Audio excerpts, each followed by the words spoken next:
So kahapon nga lamang po ay muling lumaban ang isa sa mga inaabangang fighters ngayon sa United Kingdom, ang 25 anyos na undefeated junior middleweight prospect na si Hassan Azim.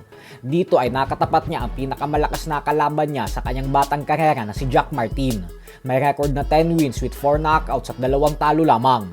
Kumbaga ay matapos tumalo ni Azim ng mga boksingero na hindi mga gaanong kalakasan, ay ito ang nakikita nilang kalaban na posibleng magbigay ng magandang hamon at magpapahirap sa fighter nila na pinapasikat. Subalit katulad nga po sa mga ginawa niya sa mga nakalipas niyang kalaban, ay tila pinagmukha niya lang ding piputsyuging kalaban itong si Jack Martin matapos niya itong pabagsakin ng 2 beses sa round 1 bago tuluyang makuha ang panalo via first round technical knockout. Dahil sa tagumpay na ito ni Azim, ay umabante na ngayon ang kanyang napakalinis na undefeated record sa 10 wins with 6 knockouts at walang talo. Sa kabilang banda naman mga idol ay alam nga po nating lahat na sa August 29 ay nakaabang tayo sa mga laban ng ating mga pambato na sina Marlon Tapales at Weljun Mindoro, kung saan haharapin ni Tapales ang veteranong Thai fighter na si Pompitak sa bansang Australia, habang si Mindoro naman ay sasagupain ng 3-time former world title challenger na si Carlos Ocampo sa Amerika.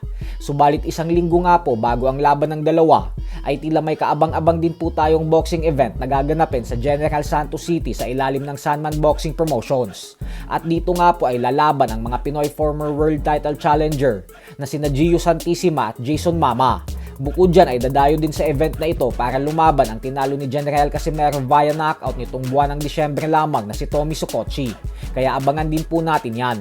Samantala, tila buenas naman nga po ang isang napakahusay na Pinoy artist na si Pipat Dross matapos masilip ng ating pambansang kamao Manny Pacquiao ang kanyang ginawang portrait ni Pacman at pinost sa social media.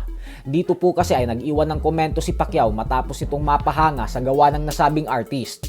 Ayon kay Pacquiao ay magpapagawa daw siya ng mas malaki pa at bibilhin niya ito upang ilagay sa kanyang bahay. Kaya naman tiyak na papaldo itong artist na ito dahil alam naman natin kung gaano kagalante ang ating pambansang kamao. Bukod dyan ay inengganyo din ito ni Pacquiao na ipagpatuloy lang nito ang ginagawa niya dahil tiyak na mas malayo pa umano ang mararating nito. Sa ibang balita naman mga idol ay alam nga po nating lahat na walang tigil ang paghahamon ng undefeated unified junior middleweight champion Jeron Boots Ennis sa former pound for pound king Terence Crawford, kung saan pinaniniwalaan ni Ennis na naduduwag sa kanya si Crawford. Bagay naman na pinagtatawanan lang ni Crawford kasi wala pa naman daw itong napapatunayan para patulan niya ito. Bukod dyan ay nag-e-enjoy na daw siya ng retirement niya kaya walang mangyayaring bakbakan sa pagitan nilang dalawa. Subalit ayon nga po kay Timothy Bradley Jr. ay maghinay-hinay daw itong si Ennis sa hiling niya.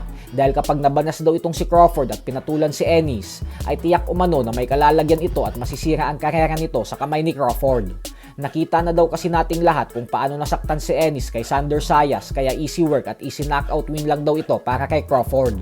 So hanggang dito na lang po muna tayo mga idol.